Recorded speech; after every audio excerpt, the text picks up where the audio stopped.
Performance or branding. This is another debate that happens. The marketing has now moved from branding to performance, and it's all ROI based. Do you think digital has played a big role in this? Marketing is like inviting you to a party, and branding is the reason why you say yes to the party.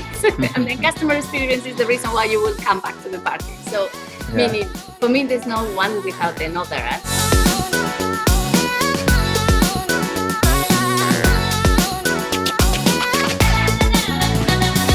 Hello everyone, welcome to another episode of Digiplus Dialogues. Today we have with us Belén Frau, the Global Communications Head of Ingka Group, who is currently in the middle of her India trip. Before she was elevated to lead the brand's global narrative, she was Deputy Retail Operations Manager handling 8 IKEA markets across the globe. She played a pivotal role during the COVID disruptions by leading cross-functional initiatives related to the omnichannel retailing. Belén started her career in IKEA with Spain, where she was country retail manager, later elevated to the CEO of Spain. Then she was moved to Italy, where she was the CEO of Italy. Now she operates as a global communications head. Thank you very much, Belén, for your time today. It is indeed an honor to have you in the show. You have spent some time in India, is what I understand. Would like to know your initial observation of this country before we go deep into this discussion. Hello, Anirban, and thank you for having me here. I'm very excited. It's my first time in India, so definitely it's creating an impact. And I can tell you already after the first hours, the thing that is amazing me is the people. You know, the smiles, they are so welcoming, so warm. They always, I don't know, they like want to make you feel good. So it's really amazing. And I have seen it throughout already. So yeah, looking forward to see more. I think I see it's a very open culture. It's a very warm culture. And I'm really looking forward to spend some days here. Great. Again, another question, a little bit to understand from your perspective. Can you explain the journey that you have had in this organization already? It's been multiple countries. Yes, you are in the middle of a trip to India, but before that you were traveling other countries as well. So just a brief summary of how it keeps you busy. Yes. I will try to summarize because it's a long journey. I would have never thought, but after 7 years, I worked 7 years in Deloitte. I have already been in IKEA for 18 years, and I would have never thought that. And I think the secret is IKEA is really a company that believes in people growth. So if you really want to grow, you have opportunities to grow internally and to do different things. So I think the secret of that is that I have been changing jobs a lot. So I started in the store. I was since I had the finance background coming from Deloitte, I started as finance in a store, and I built up a store, which is something that always stays close to your heart. And after I went into an internal program, so I became store manager. One thing that I really like to share always is that I became a store manager when I was pregnant of 8 months. And I think that shows also what the different company IKEA is, really believing in talent, no matter, no matter the stage of your life, and especially believing in talent and believing in women in particular. And then I ran the store for 3 years, which was a fantastic journey, with a great team. I really enjoy being close to the customers, the range, and the coworkers. And after that, I got the opportunity to lead IKEA Spain. So I was the CEO for IKEA in Spain for more than 3 years. Almost 4, and it was a great journey, even though it was an economic downturn. So also a lot of learnings from a business point of view.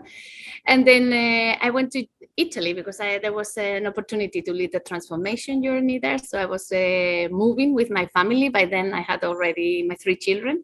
We all moved to Italy, which was a really good experience. Also an interesting journey where the brand was also very, very important in Italy and very well recognized. And after that, I did get the opportunity to be the deputy of the retail for the whole world. So that's where my international journey started. And I was 3 years the deputy to Toga, that is our retail manager. And then last year, it was this opportunity of, you've been very linked to the business, but why not bring that to the communication world? Since you can guess, I have a natural passion for communication. I said, why not? So since last year, I am the global communication manager for the IKEA brand. Great. And is that background that you mentioned? You became you actually assumed a new role while you were pregnant, and then you shifted to another country with your children. Is that why we see so much of talks about women empowerment and diversity in your communications, as well as you sit on a backdrop where you have a children's room that you've just told me? So is that where it comes from? Obviously, yeah, family is close to my heart, and children is. But I think it's not only me. I think what it represents is just one IKEA journey. There's a lot of IKEA journeys, and it's a company that really believes that equality, diversity, and inclusion is a human right, and it's at the foundation of everything we do. So I think also in our external with our consumers, but it starts in-house. So really treating every coworker equally and giving them the opportunities to grow. If you really want to grow, we believe a lot that if you have the right attitude and the right talents, the competence you can acquire. So you don't have to necessarily be an expert on a field to be able to develop in that field. And that's very much the human resource idea of IKEA, that if you have the willingness to grow, IKEA allows you to grow, because we believe that when people grow, then the business also grows. Fantastic. You already mentioned about the strong brand values that you have as a person, as well as the brand has as an organization. Now you are expanding to multiple countries, as you are in India currently. It becomes very important to localize your communication. Is it sort of a challenge for a brand like you to actually maintain the global ethos as well as localize in each market that you penetrate? I see it more as an opportunity, but you said it in a nice way. So I think that the opportunity is how can we, because we have a very strong company culture, and I think that is the secret. We are our values and especially our values, but our values and our culture help us, guide us in every decision that we take. It has brought us here 80 years, but it's also our values and culture that influence the way that we take decisions regarding the future. So I think that strength allows us even more to, when we go to a new territory, be open and say, okay, this is going to be here because this is us, but how can we be also as local as possible, right? And how can we, because we want to be close to the many people. That's our vision, to create a better everyday life for the many people. So for that, of course, you need to be grounded in your values, but at the same time, you need to be very open to understand what every local culture needs, and every country is different. So when we come into India, we come with a very humble approach to say, okay, we have a strong culture, but what is it that we can learn from India that will make us even more special? So does the food change in your cafeteria, make it more palatable for Indian shoppers? What I mean to ask you is that, as custodian of brands communication, is it challenging to have, because in India, you have to actually speak in many different Indian languages, cater to many different Indian tastes. We don't eat the same food. We don't talk the same language. This is sort of maybe unique to this country. I mean, there's so many things that are unique in this country, and in a good way. I think the secret is to be like as global as possible, because of course that creates synergies, and that also maintains our as grounded, but then as local as needed. So when we come to a new territory, if we are coming to Mumbai, then we see, okay, we use data to see what do the people expect from us? Do they expect us to speak language? Do they expect us to speak English? So, and then we adapt to what the people want, because what we really want to do is connect. We want to be here for the many people. So to connect, exactly as you say, in India, every state has different realities. So we want to adapt to the reality and what the customer demands are. Great. Tell me something. What is this one marketing communication trend that has excited you the most in 2022? You or see any plan that you probably excited? You see my face when you say that. I sparkle because there is so many cool things that we are doing at a global level and at a local level. The team here was just showing me one campaign that they have done with the sun, that we use as a theme, Garajao, welcome home. Yeah. So they were just showing me a song that they have done in social networks that is super engaging and really, connecting with the many Indians. So local level, we do a lot. If I think global, probably the thing that has excited me more this year, and I'm sure we will talk about later, but we're really coming together. And I think it's very important to keep one brand. We're really trying to have one voice. So we work together, communication, marketing, all digital, all of us, we work together through these bigger campaigns. So in September, we before we used to launch the catalog with a new product. So now we're thinking, okay, what do we do to replace that? We need to also create this engagement. No, you come back to school, you come back, how do you? So we decided to run a festival that is a celebration of life at home. And this has this year especially been really good. So we have been putting the range in the center. So we had a lot of new products, but at the same time, we try to celebrate life at home in a different way. So celebrate cooking, celebrate music, celebrate more the activities that we all do in life at home. And we were having different countries collaborating. So different things were happening every day. It was a concert and every year we run this, which is it is the biggest report of life at home that exists. And we do that. We sit with 37,000 families to understand how they live at home. Also in India, we have done 2,000 home visits. So with all that data, what we try to do in this festival is celebrate everybody. No? So it has been, I think, from a marketing and communication point of view, probably our highest, and where we have also dared to do new things. For example, we have gone in TikTok for the first time with a song that is called the Flat Pack in IKEA, and the song has had more than 130 billion plays. So the good thing is when we try something new, and since we are a love brand that is close to many people, it really brings the attention of the people. So I think that has been probably the one I'm most proud of this year. Great. Any aspect of marketing communication that you are very eagerly waiting for in 2023? Any disruption in technology or in storytelling, maybe? Well, I think it's like every day we are evolving, and I think this is what keeps me so excited, that there are new opportunities every day. So what we are trying to do is to be as omni-channel as possible, and have one consistent brand, because I believe that it is very important that we create trust and loyalty. So it's not, is this branding or is this marketing, but that we really do that together, and we have one strong voice that cuts throughout every channel and every communication that we have. So lots of exciting things coming on, and test and try, which is something that is very much as we are, in our values is also to be persistent and test and try, and sometimes things work and sometimes things don't work that much, but we continue experimenting. Yeah, as a leader, how do you take it when something has not worked to the potential that you would have wanted it to? Well, I of course, I want things to go right. So it's not, I cannot say that I celebrate everything that doesn't go right, but what we do, and I think it's very much in our culture, and I have it very much in myself, I always try to look at the positive side of things, So even when we try something that you say, okay, maybe this didn't go that right, but because it has happened, sometimes we do, I don't know, a LinkedIn live, and then it doesn't have that many, and then we say, okay, but let's see what are the elements that didn't work right. Let's look at next one, then maybe we didn't do this right. So it's always, I take it always, and I think for the team as a training, right? Okay, we would have wished for something better, but let's try it again, and I'm sure it will be better.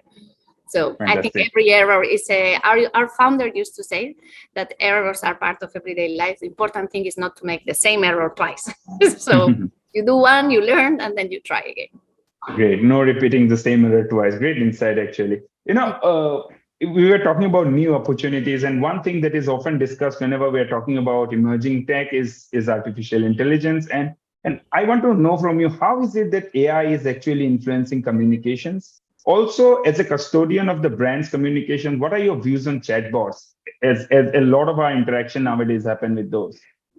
I think in general, we are and we should be open to technology, right? Because it's just, it's just evolving, and it's just enabling us to do better communication or to do better operations in the store. So I think concretely in chatbots, the chatbots that were before were maybe not as evolved as they are now. Now they are really replacing, and they can transfer also that warmth and that humanity. So I am totally in favor of maybe automating those tasks that can be automated and that can be efficient to us and a good service for the customer, and at the same time it allows our coworkers to do other things that maybe add more value to them also and to their growth. So yeah, we use them, and I'm quite positive. I think we need to be open to technology and whatever it brings us. I think when it evolves, it will help us even more thinking on the customer journeys of the consumer. We want to be there for the many, right? So that means that we need to understand every individual. So as warm, as close, as personalized as we can be, if technology supports us, it's very welcome. Great. And that you mentioned now that personalization, a big part of personalization is mapping customers' journey at every point, at every touch point. Do you think AI can actually play a bigger role there in engaging with relevant communication? 100%. 100%. I mean, when I was in the store, when I started in the store, now I sound like very old. I'm not that old, but we used to follow people with a pen, with a pen and a map to understand, okay, where are they interested? Where do they stop? What do they do? And the whole aim was to say, okay, we should understand their needs. We should understand their dreams. What is it that creates interest? So imagine the possibilities that AI does here, that to really, and this is who we are. We want to make the dreams possible, right? So to really understand them, to really read them and give a more personalized customer experience, to be able to understand, okay, what is the affordable range that this person is more interested in, what kind of solution that they need, or what, if it's before we were treating every customer the same, but if you have a family, you don't have the same needs that if you don't have a family. So I think the AI is just a door into a future of opportunities. And we definitely can't have so many notepads today. So it's great that the machine is, keeping some of the information in. But is it simplified enough, Belén, for you to anytime look into it and say, what, let's scan through this cohort of data? And is it very simplified? Because the confusion that is there in the industry is that data is there, there's abundance of data, but it's difficult to find those islands of opportunity, insights in those ocean of data. So how do you do that? It's the same for us. How to navigate the data, I think, is the new complexity, right? It's the same for us. Because we have a bunch of data from different sources, and what we try to do is combine it the best possible. But I wouldn't say it's simple at the moment. That's probably the new complexity, right? We know much more, but we need to understand better how to use what we know, right? Yeah, fantastic. I know you're in the middle of a busy trip, and I really need to let you go, but I have just two more questions for you. Performance or branding. This is another debate that happens. And marketing has now moved from branding to performance, and it's all ROI based. Do you think digital has played a big role in this? And is it only performance when you are communicating on digital or marketing on digital? I like to say, marketing is like inviting you to a party, and branding is the reason why you say yes to the party. And then customer experience is the reason why you will come back to the party. So, meaning, for me, there's no one without another, and this is the journey that we are into. So I think branding at the end creates trust, which creates equity, right? You are brand equity, So I think trust is a big part of creating this equity as a brand. So I don't think you can only focus on performance. It needs to be a combination, right? So for us, we are a purposeful company that wants to believes that that it is a good business to be a good business, meaning that we believe that if we do business in a way that respects people, that respects the planet, we have the ambition even to have a positive impact on people and planet. So we believe that being a purposeful company will bring us more profit, right? So I think it's you cannot only think, no, it's branding and it's it needs to be both and this is the beautiful journey that I think us brands need to do, how to come as one, because consumers more and more want to know what is behind the brand, what is, they want to know who they buy from, if they trust. So it's not only a digital conversion, to be able to perform, you need to first conquer, I would say, the minds, but also the hearts of the many people. And this is why we are on this journey. Great. That's why the storytelling and goes well on with ROI calculations as well. And thank you for the heart and the brain analogy. That's great. Last question to you, Belén. next time you come to India, what is that one thing that you would like to happen for you to feel that the next visit is much happier than this visit? Of course, this is a happy visit, but an achievement that you are striving for before you visit the next I time. love this question. I think, my dream, and this is why I have stayed in this company, I really believe that we can create a better impact for the many people. And when I come here to India, and I see we have so many opportunities to furnish homes, to make life at home better. We are convinced that if we create better homes, we can create better lives and people can be happier, and therefore we have a positive impact in society and in the planet. So when I come back, what I would like to see is IKEA stores everywhere, and IKEA online everywhere, and IKEA app everywhere. So really that we have become accessible for the many people. So we're going, as you know, step by step. We have now 3 big stores, 2 city stores. We are taking our next steps, but we are still not available online for everywhere. So I think we have such an opportunity. So that would be my dream, to come and see that people have a better life thanks to our products and thanks to our solutions, and thanks to IKEA also supporting, because I am sure that you know that also our IKEA Foundation, that is the philanthropic part of IKEA, is also running here a lot of projects. They have invested already more than 300 million right in projects, really helping the society to have better lives. So I think then also through our suppliers, we have 65 suppliers, and already 25% of our supply is here. What we sell in India is coming from India. So I think we have I think we can make India better. India is making IKEA better, and I think we can also help India to be better. Great. I wish you best. I wish you all the best for the synergy that you plan to achieve. Thank you very much, Belén, for your time. It was indeed a pleasure talking to you. You're very welcome. It's been really a pleasure. If you need something afterwards, just reach out.